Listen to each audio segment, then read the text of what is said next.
Hi, welcome to my battle barge. We have nothing but atrocious colour schemes and 3 vanguards awkwardly loading into each other's lobbies on a loop, refusing to switch because none of us have leveled another class. With the release of Space Marine 2, I've had to stop my schedule of being clapped in unreleased MOBAs, and my gooey glutes have been replaced by something a little more bulky. The extra padding and ceramite armor hasn't helped that much, but it has kept me alive long enough to gain a decent insight into the game. Operations mode is what most people will flock to once you get past a hearty 10-hour campaign. Currently there are 6 missions tied to progression, and after seeing the set pieces for each map, I'm surprised they managed 6 of them in the first place. What the fuck is this masterpiece? Similar to the campaign, you'll be moving through these set pieces with a 1-ton crew of certified space men and 1 insane dude. As I'm not going to do a deep campaign dive or voice my opinions on a game mode I've played for 2 minutes max, I figured it would be best to focus on what makes and breaks the operations. All these PvE missions really need to be is replayable. If I'm going to have to grind 10 hours for a different chainsaw move that might not even be worth it damage-wise, then I'd like to enjoy the time I spent playing for it. The best moments you'll have is when the horde spawns and you enter a flow state, parrying every wayward gaunt, cycling between kicking the enemies of mankind in the face and watching executions play out after a clean stomp or 2. And then you'll have moments like this, where a Carnifex hit stuns you into oblivion. And on top of that, there's a sandstorm. So recognizing that there are a few borderline silent projectiles pooting out of its spine bank could be a tad difficult. Initially, fighting off waves of critters without losing a good portion of your health is extremely hard to pull off. Missing an attack or parrying a horde is similar to falling into a chimpanzee enclosure at the zoo. There's not much to do but accept that they're going to go straight for the gene seed. Now with some experience, it could still be a challenge, although perks go a long way to recover that lost pride. Yet there lies a trap in the core mechanics of combat, a deviously crafted snare lying in wait after you parry an attack. The Gunstrike. The Gunstrike is probably written down in the Codex Astartes as your go-to method of blessed retaliation. I'm here to say otherwise. Knowing when and where to actually use it comes with time. Sometimes it stuns bosses, sometimes it doesn't. Sometimes the enemies around you will stand there and watch as you shoot one of their mates in the face.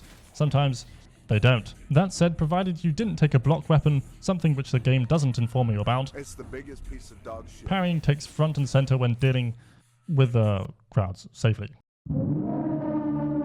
Now, unless you're planning to play as Auspex Bloke, brace yourself for GW-approved Space Marine loadouts, crafted accurately to match their plastic counterparts. Yeah, there could be a bit more variety, although I suppose giving a covert Marine a Thunderhammer would be too bombastic. We'll give him the 5-foot-long chainsword instead. Chances are you'll be distracted by the weapon mastery system anyway. For the most part, in higher difficulties, you'll be using a weapon that's got a bit of mastery on it. Otherwise, you might as well be smacking ruthless warriors with a dishcloth. On paper, slowly churning out mastery on a single knife sounds great for replayability. Until you want to switch to an unmastered weapon, in which case, I hope you enjoy the shameful switch back to average or even normal difficulty in order to feel useful. Since that mission where you follow an injured hive tyrant and get wiped with randoms is unironically my comfort operation, I can respect a bit of spectacle sprinkled in here and there to help bring life to PvE. Operations dance across this line with all the grace of a Drukhari after 20 mugs of pillage Votan brew. As you'll be mastering the blade by hopefully completing maps, it's up to these maps to keep things interesting. Do these maps look absolutely stunning?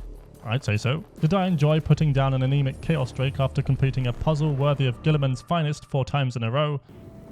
No. Right now the operations pack on spectacle, and it makes it feel more like a campaign mission with a wacky perk tree slapped on. Chopping up something like this winged beast as 3 random Ultramarines is an unrealistic expectation, design and budget wise, so I don't expect any crazy changes to the mission objectives themselves. I've seen plenty of great suggestions, like cranking the horde density while lowering the health pool of enemies. For a start, give those wonderful voice actors who would most likely be chuffed to return more than 3 voice lines. An alternate parry notification noise would be nice so you don't have to come out of the hive tyrant fight with your ears ringing. And while I'm nitpicking audio, doing some balancing here and there wouldn't hurt either. Some guns and weapons are missing crunchy sound effects, while Termagants with their barely audible flesh borers give the stealthy lictor a run for his money. And of course, bug fixes are a given. Okay, welcome to high level Space Marine 2. So what you're going to want to do is dodge roll, and then you're going to want to dodge roll. Also, just in case the hive tyrant does that, you're going to want to dodge roll. There's a gaunt behind you.